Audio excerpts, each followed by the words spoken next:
Well, good morning, Doxology. Great to see you guys. So glad you're here. Grab a Bible and meet me in 1 Kings chapter 5 today. 1 Kings chapter 5. This is week 3 of a series that we've called Living the Dream, talking about the power and the pitfalls of a God-sized life. Because we're looking at the life of Solomon. Solomon's a guy that knows something about the power of a God-sized life. He gets a lot of things really right over the course of his life and his leadership that are worth looking at and learning from. Solomon's also a guy that knows something about pitfalls too. He got some big things really wrong. And he got to the end of the life we all dream of and found he had nothing but regret. So we're trying to avoid, as one of my seminary professors used to say, climbing the ladder of success only to discover that it's leaning against the wrong building. And so far we've looked at Solomon's foundation, the good and the bad of the foundation that he laid at the very beginning. But this week we get to watch as Solomon goes to work. Several years ago, I had a guy tell a story about a man that was standing outside of a bus stop when another man that he'd never seen before walked up to him and said, "The name of the common wild duck is Histrionicus." So imagine that happened to you. I mean, even though you understand the sentence the man said, you know what he did makes no sense to you because you don't know what it means. The only way to figure out what he means by what he said is to try to put the moment into a story. And only when you do that can you decide how to respond. So for example, you might say, this stranger is mentally ill. That's a context that would explain why a person that you've never met before would come up to you and tell you the Latin name for the common wild duck.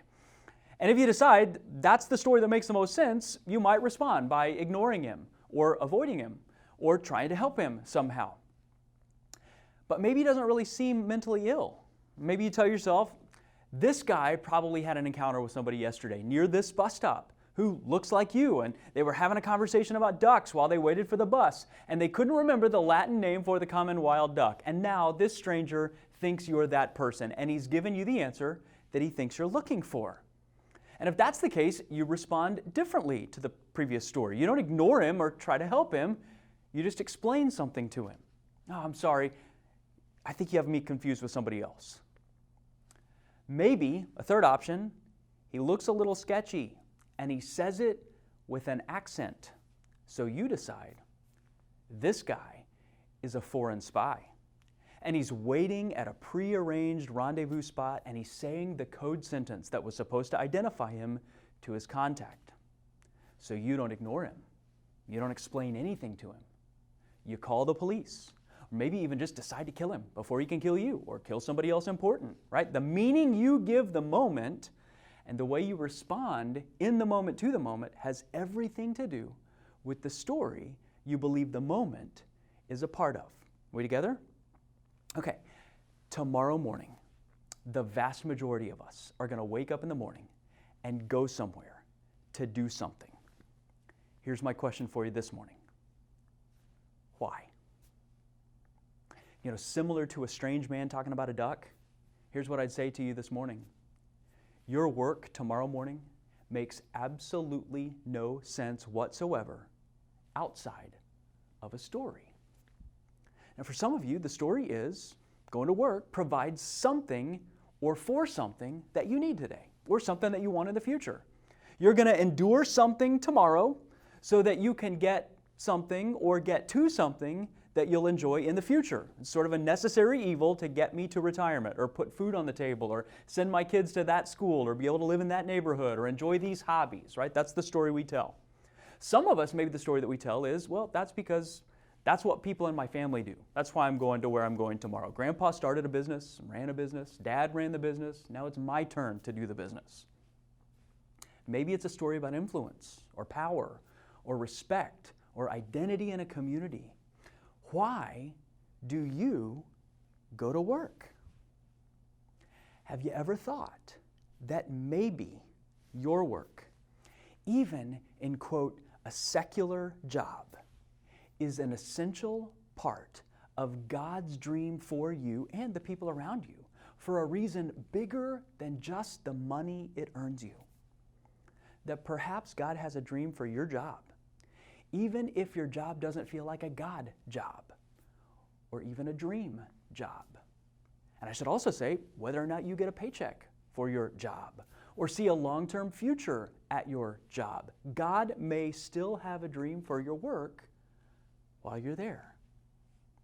We get to 1 Kings chapter 5 and our look at Solomon. Solomon goes to work. And as he goes, the next few chapters of his story tell us what he did and what he led other people to do in what might feel like a surprising amount of detail. But in the end, we don't have to guess at the why they did what they did. Solomon brings it all together and he tells us the story that he believed they went to work as a part of. And it's bigger than a paycheck. It's bigger than a project or a product.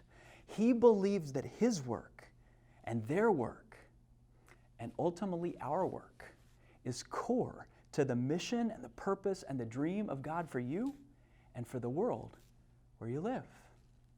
Look how it starts. 1 Kings chapter 5, beginning in verse 1. It says, when Hiram, king of Tyre, heard that Solomon had been anointed king to succeed his father David, he sent his envoys to Solomon because he'd always been on friendly terms with David.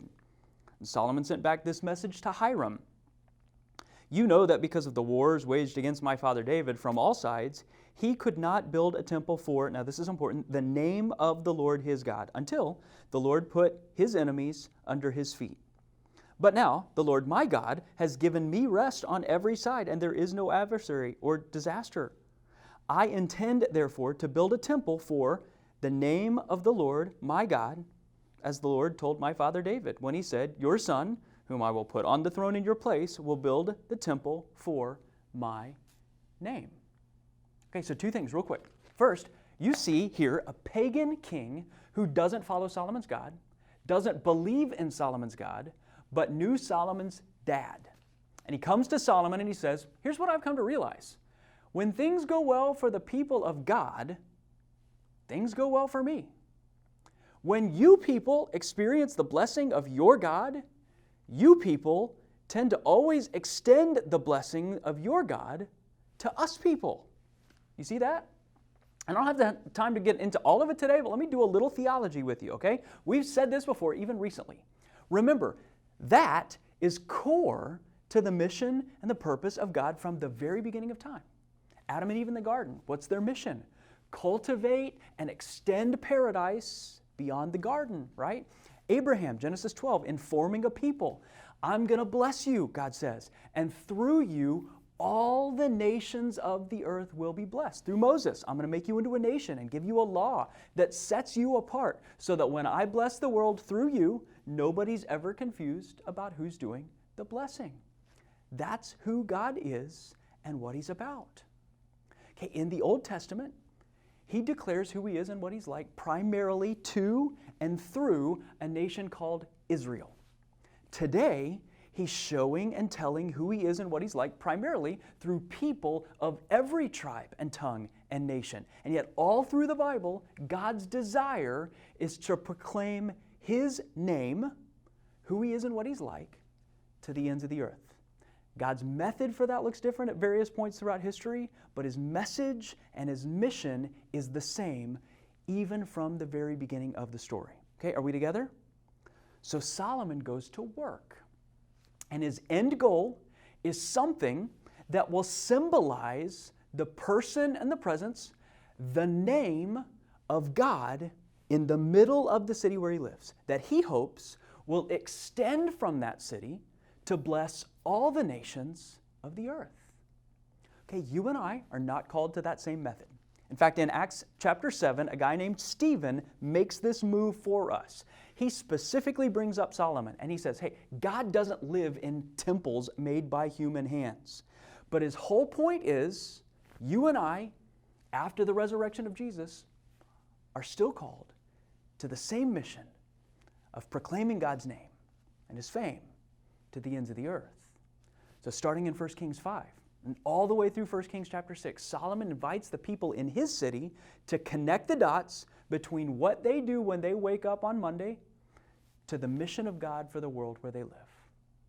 And here's what you see. It's not just preachers or prophets or priests who are doing God's work in the world. In fact, starting in chapter 5, I just looked through all of the jobs that are listed there.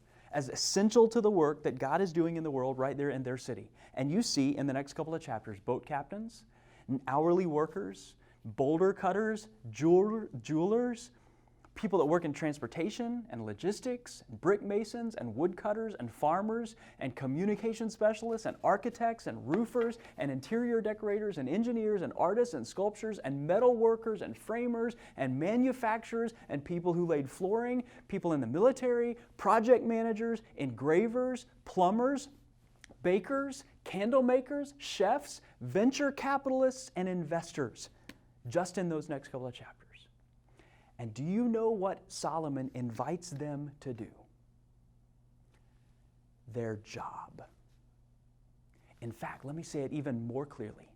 Notice this.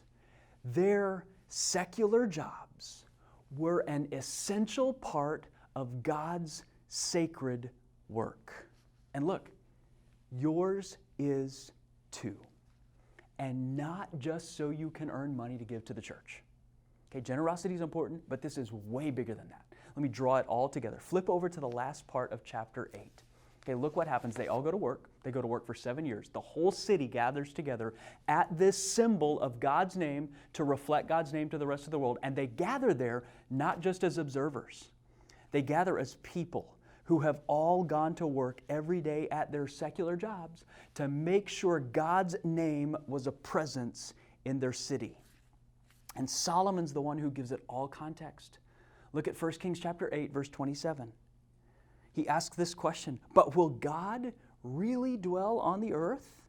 The heavens, even the highest heaven, cannot contain you. How much less this temple I've built?" Hey, Solomon gives context for what he believes all of the work has accomplished. And he says, hey, God, we're not confused about what this is. We did not go to work building a building because we thought we could squeeze you into it and be done with it. Like we're giving a little time or experience to a sacred project so we feel better about our secular jobs. That's not what this is. It's not about the building. It's about the community and the society that we're a part of and the kind of city and people we believe we're called to be. We are all invested physically and financially and occupationally in being a people who have put your agenda for the life with a capital L of the world front and center of our work and in the city where we live. Well, what's God's agenda for the life of the world? Well, Solomon goes on to pray for it. This is incredible. Let me just give you the outline of the prayer that he prays beginning in the next few verses and then get real specific about how it applies to you. You ready for that? Okay, so here's what Solomon prays. He prays that the cumulative effect of all of these people going to work every day doing what they did would make it so that through their work, their city would be, verse 31, a city of justice. He says, I'm praying that the fruit of all of this work would be that this would be a place and we would be a people for whom a person who is wronged in any way doesn't ever have to worry that they'll be denied what they deserve. We showed up and worked every day in order to be a part of that kind of city and that kind of people. And there are people who showed up to work to make sure that happens. The second thing, verse 33, you see, they want this to be a place of forgiveness. That this would be a city and they would be a people for whom and through whom the world could experience the forgiveness of God. That's what he prays for from that place in that city. The third thing is provision. You see it in verse 35, that when people are hungry or sick or suffering in some way, that they would be able to find provision and help and hope and healing and relief to their struggle as a reflection of who God is and how he wants to meet all of our needs. Fourth thing is glory, beginning in verse 41. Solomon prays that foreigners, people who look nothing like him, believe nothing like him, and behave nothing like him, will hear about what God's doing, turn towards these people, and find everything they've been searching for. Solomon says, so that all of the people of the earth will know your name through what we've done explicitly, look, through our work. Then Solomon prays that the fruit of their work would be that people would find peace. Beginning in verse 44, that God's presence and His power and His blessing would cause people to fight the right kinds of battles so that peace and wholeness and flourishing would prevail. And finally, he prays that what they've all been working towards would make it so that everyone would be able to find mercy and reconciliation. Verse 46, with God and with each other. Okay, now think about all of those things and what they represent from that place. Each one of those things that Solomon prays for represent the agenda of God for the world where we live right from the very beginning, don't they? They're not just limited to a place. So put it all together. 1 Kings chapter 5 all the way through 1 Kings chapter 8. How does Solomon answer the question for these people when it comes to why they're going to work tomorrow? Here's what Solomon would say to the butcher and the baker and the candlestick maker. From the slave to the king himself, here's the story Solomon believes he's a part of. He would say, your work reflects the attributes of God with abilities from God toward the agenda of God for the life of the world. And here's what I'd tell you. If you're not able to connect those dots to what you do tomorrow, going to work can be the most frustrating and feel like the most spiritually empty part of your life. But if you have wisdom, like Solomon, a God's eye perspective for navigating the real world in real time, going to work can be one of the most fulfilling and spiritually significant pursuits of your whole life. And not just if you have a job like mine. Okay, so think about this. Again, we're not the nation of Israel building a construction project in the middle of our city, but remember what Stephen did for us in Acts 7. He says the building project wasn't the point at all. God's mission and God's commission is the same as it was from the very beginning, which is what? Not ultimately to build a religious building, not ultimately to build a religious nation, to be a people who reflect who God is and what He's like, His attributes, His agenda, His name, to the ends of the earth for the life of the world. Notice, not just to make a life for themselves. I mean, they're actively aware all the way along. They're anticipating how what they do is an expression of love for their neighbor, from their neighborhoods, extending to the nations. They're not just asking, what am I going to get out of this job? Or what am I going to get out of this opportunity? How does it fill a need that I have in me? Most of them are not even going to be able to enter this building they've built. They're asking the question, how am I uniquely equipped to contribute to the flourishing of our world from my neighborhood to the nations? And here's what they show us over and over and over, what Solomon leads us to see. Your secular work matters as a part of God's sacred purpose. His purpose for you and His purpose in the world and for the world through you. And look, God's not just honored when you show up to your secular job and take advantage of a sacred opportunity to talk about Him with a coworker. He is honored by that, but that's not the only way that He's honored at your secular job. He's not just honored when you come away from your secular job with money to invest in a sacred purpose. He is honored by that, but not just by that.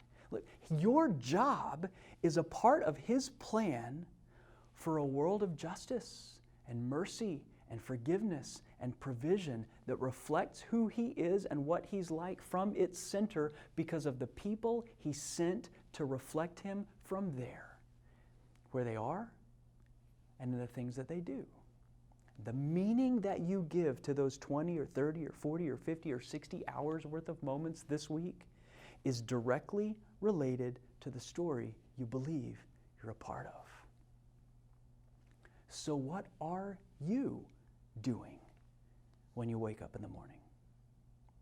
Well, if you're familiar with Mad Libs, that's what I want to invite you to today. Okay, look, I don't have access to your job description, but I bet your boss, or I bet your board of directors, or the investors in your company, or the place where you volunteer, or even that you as a family have expectations for how you're going to spend your day producing whatever you produce. It may not be a formal, written out job description, but it might be.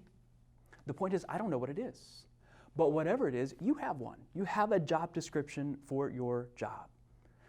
I don't want to talk about your job description, but I do want to talk about how you describe your job. And for you to try to understand how it fits inside the story that God's writing and has placed you as a part of, so that when you wake up tomorrow morning and you go to work, you're able to understand the meaning of that moment and set its significance inside the right story, okay? So it looks like this. My work tomorrow, whatever it is, paid or unpaid, blue collar, white collar, glamorous, or the kind of job that Mike Rowe might come and do alongside you as one of his dirty jobs. Okay, my work tomorrow reflects the fill in the blank attribute of God. So think about that. Okay, an entrepreneur or a product designer who creates something in a space where there was nothing is reflecting something that we see in its fullest, truest sense when we look at God himself, right? An engineer or an administrator who creates or implements or designs systems that sustain a process or simplify a process.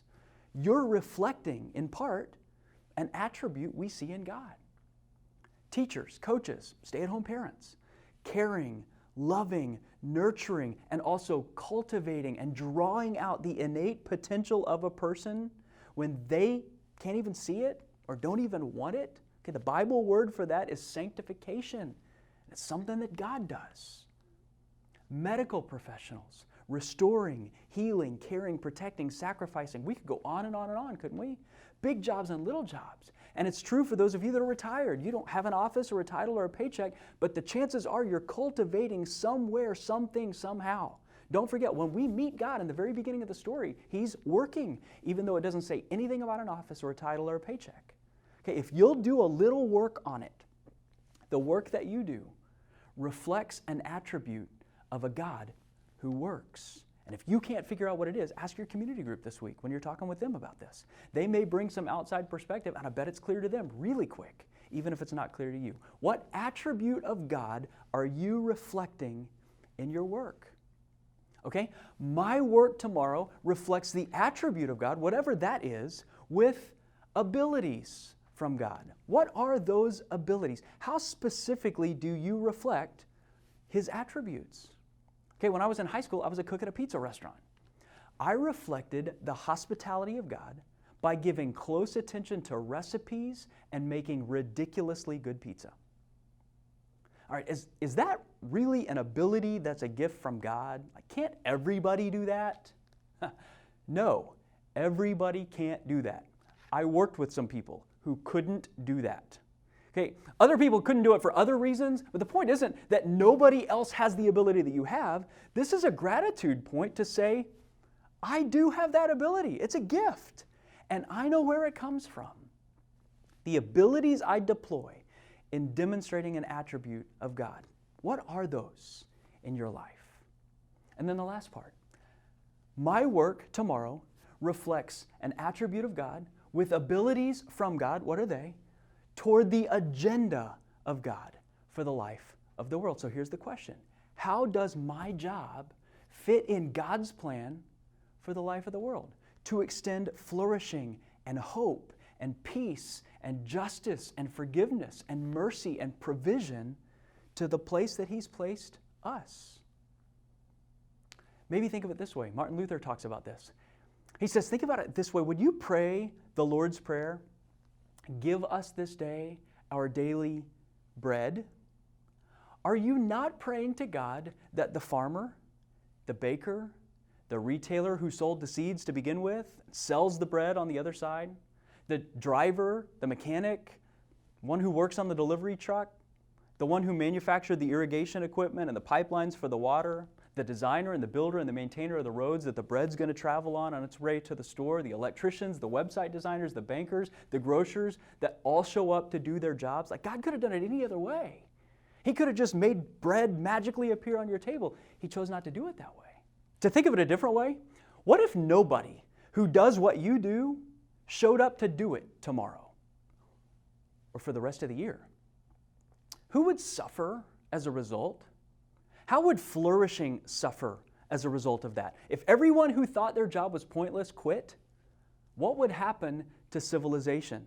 Think about it. Within just a few days, food would vanish from all the shelves. and Taco Casa wouldn't be open. Oh, the humanity. Gas in the pumps is gone in just a few hours, and no more is on the way. The streets no longer patrolled by police or animal control or sanitation workers or street sweepers. Your cell phone, it doesn't work anymore. Nothing on TV. The buses, they're not running. The planes are grounded. Your utilities go dead. Right? If you survive at all, you're living in a wasteland. Look, the difference between a wasteland and a flourishing civilization is one thing: work, jobs, like yours. Solomon says, God, here's why we've been going to work every single day. Here's the story we're a part of. Here's what the moment means. The boat captain, the artist, the engineer, the architect, the seamstress, the venture capitalist, and on down the list. We're going to work every day so that there can be a place, so that we can be a people who show who you are and what you're like, even if we're the only ones. So that, 1 Kings chapter 8, verse 60,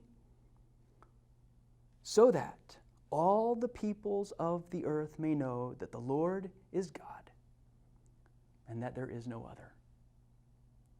When you go to work tomorrow, you're a part of that. When the alarm goes off and you get dressed, you log onto the computer, or you drive to an office, or you stand in a classroom, why do you do it? What's the story you're a part of? You're designed in the image of God to reflect who He is and what He's like, His name, in real, tangible ways. To live your life for the life of the world. So that implicitly and explicitly, this city can be a place, along with other cities. And we could be a people who reflect the agenda of God to extend life and hope and blessing and justice and peace and flourishing that can only come from Him. That's given life, that's truly life, with Jesus at the center of all of it. Would you bow your head with me? Lord, would you make us those kinds of people? Would you make that true of us and our city? That we would be people who know who Jesus is and what He's like. That we would walk with Him, not just on Sundays, but into our work on Monday and all through Tuesday and Wednesday and Thursday and Friday. That we would show who you are and what you're like through what we say and through all of the things that we do. Even in the small, menial, eternally important, incredibly significant, secular, sacred jobs that we do. In Jesus' name, amen. Hey, thanks for watching. If you want to see more, check out our channel or our most recent video. Also, if you enjoyed the message today, give this video a like and subscribe to our channel so you don't miss any new videos.